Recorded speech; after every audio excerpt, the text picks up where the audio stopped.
Bueno chicos, estamos aquí nuevamente con la clase de Ciencias Naturales. Hoy vamos a hablar de un tema bastante particular y vamos a hablar de esa tercera forma de encontrar la materia en nuestro día a día, en nuestro cotidiano, ¿cierto? Y ese es el estado gaseoso de la materia. En este estado, chicos, vamos a encontrar diversas características que van a diferenciar a este estado de la materia con los otros dos. Bien, para el día de hoy entonces tenemos nuestras dos metas principales. Reconocer las propiedades de la materia en estado gaseoso y además relacionar este estado de la materia con situaciones y características de la naturaleza y nuestro día a día. ¿Okay? Entonces, desde la casa, bien conectaditos aquí con la clase, vayan pensando dónde pueden encontrar, dónde pueden conseguir materia en estado gaseoso. ¿Listo? Bien. Entonces comencemos recordando acá, estado sólido, líquido, gaseoso. En el estado sólido muchas moléculas unidas, líquido un poquito más de soltura, gaseoso ya más libres entre ellas. Bien, nos centramos aquí y una de las principales características de este estado es que fácilmente puede estar revoloteando por todo el espacio.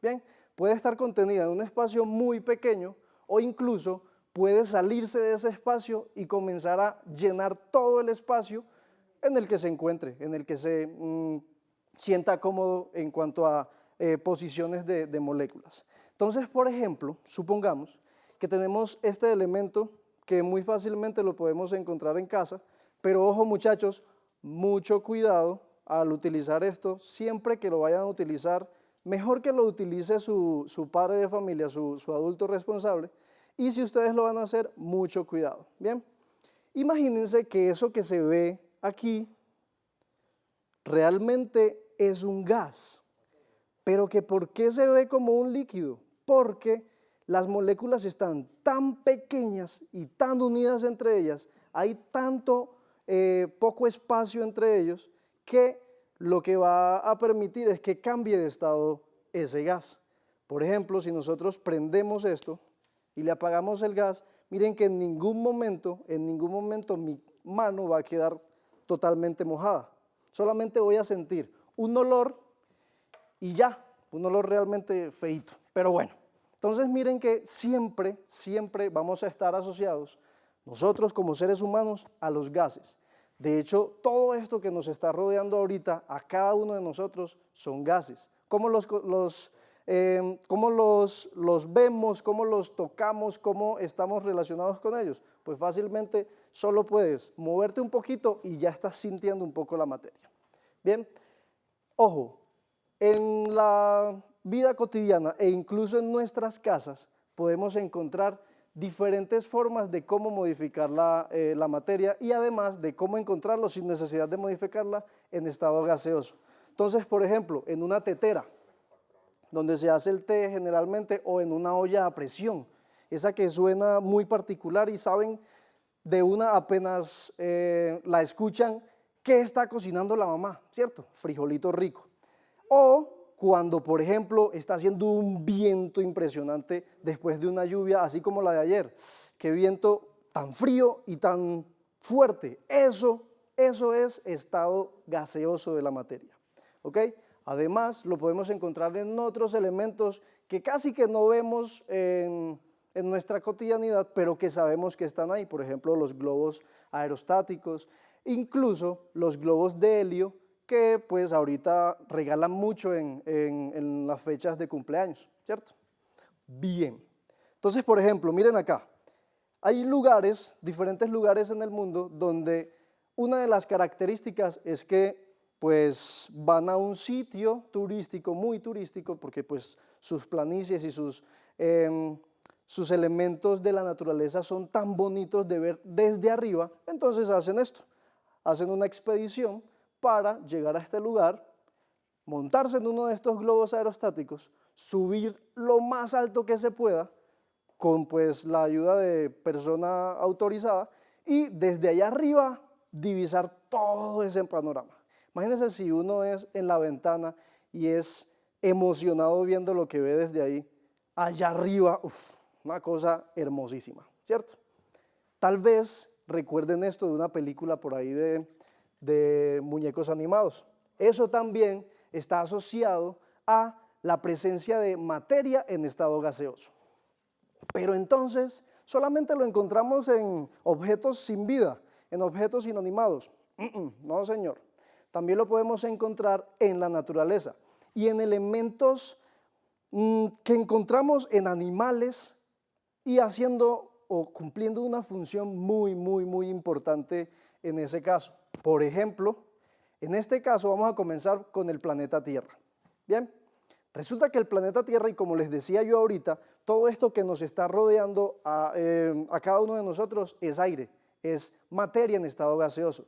Nosotros lo conocemos como la atmósfera, pero la atmósfera tiene muchas capas, ¿cierto?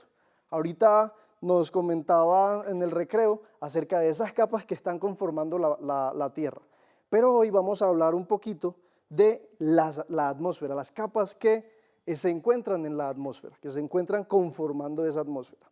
Entonces, podemos ver que hay diferentes nombres extraños que hay que tener en cuenta, chicos. Todos terminan en esfera. ¿Qué significa ese esfera?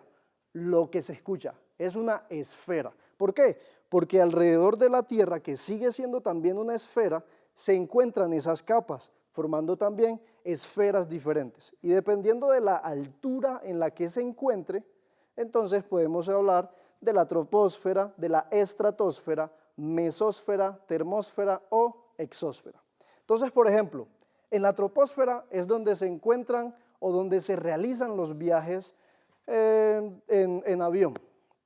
Los aviones no suben más allá de la troposfera, entonces ellos mantienen ahí. Además, esos globos aerostáticos de los que estábamos hablando ahorita también se encuentran ahí. Miren que acá fácilmente podemos encontrar ese globito. Los globitos llegan ahí y miren que suben un montón.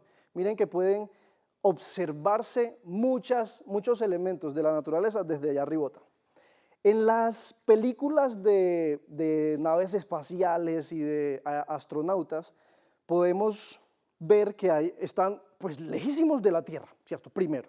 Y segundo, se encuentran casi que flotando en una nada, porque no hay nada ahí pues alrededor de ellos. Realmente allí también está una capa de la atmósfera y es la estratosfera. ¿Por qué tienen que estar organizados o vestidos de esa forma? Porque hay muy poco oxígeno. Hay muchos gases diferentes al oxígeno, pero recuerden que nosotros respiramos oxígeno y gracias a ese aire, a ese gas, es que podemos sobrevivir. Ahorita hablamos de él. Y así sucesivamente podemos seguir viendo cada una de las capas de la atmósfera. Tenemos la mesósfera, que es la encargada, imagínense muchachos, es muy importante porque los gases que están ahí evita que los meteoritos sigan llegando y penetren a la Tierra. Hay unos meteoritos que caen que son muy pequeñitos y que la mesósfera se encarga de filtrarlo, así como cuando uno utiliza un colador para evitar que las pepitas del jugo caigan al vaso. Eso mismo pasa aquí, esa es la mesósfera, de cierto modo el colador de la atmósfera. Subimos y subimos hasta la exósfera y en la exósfera encontramos ya los últimos gases. Esta capa de ahí arriba es la más caliente, es la que más cercana se encuentra al Sol. Aunque sigue estando lejos el Sol, al estar mucho más cerca que la Tierra, entonces los gases de ahí están mucho más calientes, mucho más activos, mucho más enérgicos. Bien, dejemos de escribir y sigamos. Ahora sí, animales.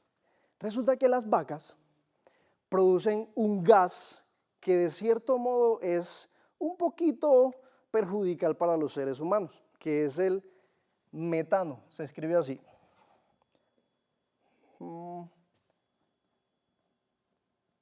Metano. Ese gas metano es producido no solamente en los eruptos de la vaca, sino en otros gases que también tiene la vaca, ¿cierto? Y ese gas metano se condensa en la capa de ozono, en la atmósfera, y ahí podemos entonces ver que en los primeros meses del año tenemos mucho calor, ¿Por qué? Porque esos gases se convierten en gases que conocemos como de efecto invernadero. Y es lo que hace que este ambiente sea tan cambiante a la hora de ver lluvias como la de ayer o supersolazos como los de antier y así sucesivamente, ¿cierto? Entonces, a pesar de que los gases nos ayudan mucho, hay otros gases que también nos perjudican un poco, ¿cierto? Pero para contrarrestar eso, las plantas ayudan un montón. ¿Por qué? Porque las plantas, chicos, toman gases como el dióxido de carbono que producen los carros. También en una poquita medida las vacas lo producen, menos que el metano, pero también la producen. Entonces las plantas toman ese dióxido de carbono y lo convierten en oxígeno. Este oxígeno, si es saludable, si es bueno, pues es el gas que más necesitamos los seres vivos, no solamente los seres humanos, los animales, las plantas, bueno, nosotros también somos animales, pero los otros animales también, las plantas, las bacterias, los hongos, todos. Entonces se produce ese oxígeno a partir de la captación de ese dióxido de carbono. Entonces miren lo ventajoso que es tener muchas plantas en nuestro planeta Tierra. Ok. En nosotros, ese oxígeno, ¿cómo entra? ¿Gracias a quién entra? Gracias a nuestros pulmones. Entonces, cuando nosotros inhalamos, ahí no solamente está entrando oxígeno, espérense y exhalo, ahora sí. Ahí no solamente está entrando oxígeno, ahí están entrando muchos gases más, porque no solamente encontramos oxígeno aquí a nuestro alrededor, pero lo que están captando nuestros pulmones es solamente ese oxígeno. Y luego, ¿qué expulsa? Expulsa también dióxido de carbono. ¿Por qué? Porque nuestro cuerpo produce en pequeñas cantidades dióxido de carbono que tiene que ser expulsado al exterior. Entonces hay un intercambio. Bien, el entorno me da oxígeno y yo le doy al entorno dióxido de carbono que después, recuerden, es tomado por las plantas para convertirlo nuevamente en oxígeno. Bien, hay otros animales que no tienen pulmones, como nosotros. Pues nosotros tenemos pulmones, pero hay otros animales que no tienen pulmones, como por ejemplo los peces. Bueno, hay unos peces que sí, que se conocen como peces pulmonados, pero la generalidad de los peces no tienen pulmones. De hecho, los peces respiran por esto que se conocen como las branquias. Este es un órgano, las branquias, es un órgano característico de animales acuáticos. No todos los animales acuáticos tienen branquias, pero la gran mayoría de ellos sí respiran por branquias. Si ustedes han visto un pez, en la parte que pareciera el cachete del pez, detrás de él es muy rojo. Esas son las branquias y por ese órgano es que el pez puede respirar. Gracias entonces a esas branquias es que se puede tomar el oxígeno que hay en el agua y el pez puede llevar a cabo su proceso de respiración normal. Hay otra característica de los peces y es muy, muy interesante, y es que en su interior tienen esto, que se conoce como la vejiga natatoria. Mírenla aquí. La vejiga natatoria, que vendría siendo este órgano de acá, es un órgano que permite a los peces flotar. Si los peces no tuvieran vejiga natatoria, hasta el fondo del océano. Pero hay algunos peces que no tienen esa vejiga natatoria, como por ejemplo los tiburones. Entonces se dice por ahí que los tiburones duermen una parte de su cerebro, mientras que la otra se mantiene despierta para evitar que se hunda. Estos peces, ustedes sí los pueden ver quietecitos sin mover las aletas, pero los tiburones no pueden dejar de mover las aletas porque se hunden. Entonces, vejiga natatoria, súper importante en este tipo de peces. ¿Ok? Bueno, entonces sigamos. Hay otros animales, este parece salido del animalario, del bestiario, sí, animalario de la profe Aleja. Realmente es un animal que sí existe, se llama ajolote, se encuentra en México, se le escribe en México, es axolotl, ¿cierto? El ajolote es un animal que tiene branquias externas, así como las branquias que tienen los pescados detrás de los cachetitos. Estos les salen las branquias. Miren que ellos entonces tampoco tienen pulmones, sino que respiran por branquias, son animales acuáticos que pues toman el oxígeno del agua donde ellos se encuentran. Bien, son bien fotogénicos, siempre salen sonrientes en las fotos. Y hay otros animales muy emparentados con los ajolotes, que son las ranas y los sapos. Las ranas y los sapos tienen esto que se conoce como los sacos vocales.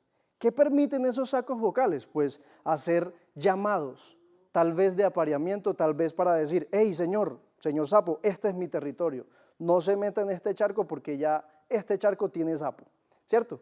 Entonces hay algunos que presentan esa bolsa bucal, ese saco bucal, solamente debajo de la cavidad bucal de la boca, y lo inflan solamente para decir eso, para atraer a una hembra o para repeler o evitar a un macho.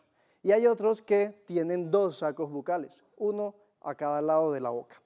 Bien, entonces ahí podemos encontrar cuánta organización diferente de animales que utilizan la materia en estado gaseoso para permitir llevar a cabo sus procesos vitales. Listo, entonces vamos a tener una pausita, vamos a recreo.